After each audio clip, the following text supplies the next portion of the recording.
আজকে আমি কাঁচা আমের আচার বানাবো। তো কিভাবে আচার বানাবো তোমরা সম্পূর্ণ ভিডিওটা দেখো।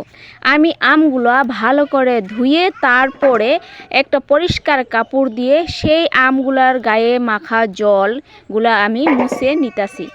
তো দেখো সম্পূর্ণ আমার আমগুলা মুছা হয়ে গেল একে একে। এখানে আমি অনেকগুলা 2-1.5 কেজির মতো কাঁচা আম নিয়েছি। দেখো এক ফোঁটাও জল নাই আমের গায়ে, মানে আমের গায়ে জল থাকলে ভালো হবে না আচার। তারপরে আমি দেখো আমগুলা কুচি কুচি করে কেটে নিলাম। আর যদি জল থাকে তাহলে আচারটা নষ্ট হয়ে যাব। তো এইখানে আমি অনেকগুলা লবণ দিয়ে ভালো করে মাখিয়ে একদম পুরো সফট যখন হয় তখন মাখানি বন্ধ করে দিব। দেখো সফট হয়ে গেছে। এইভাবে আমি সারা রাত্রির জন্যে ঢাকা দিয়ে রেখে দিব।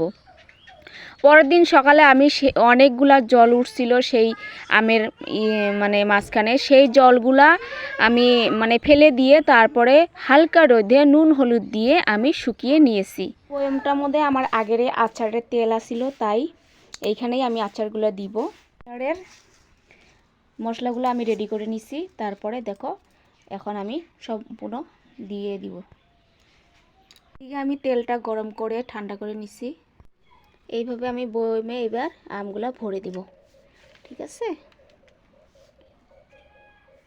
এবার মশলাগুলা দিয়ে দেব। মশলাগুলো আমি আধা ভাঙ্গা করে নিচ্ছি, সম্পূর্ণ একদম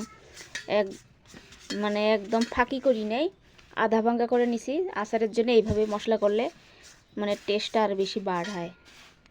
এইখানে আমি অল্প একটু লঙ্কার গুঁড়ো দিয়ে দিব, ভাজা লঙ্কার গুঁড়ো। তারপরে নুন তো আগে দেওয়া ছিল, তারপরে আর অল্প নুন দিয়ে দেব। আমি এই যে গরম করে রেখেছিলাম তেলগুলা, সেই তেলগুলা দিয়ে দেব।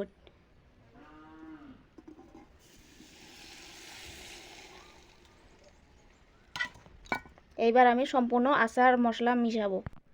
দেখো আমার ফাইনালি আচার মানে কমপ্লিট। এই দেখো,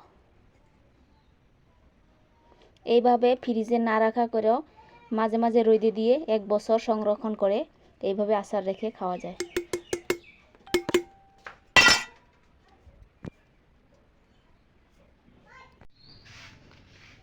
অন্য বছরে অন্য রকম করে আচার দিই, এই বছরে এই রকম করে আচার দিলাম।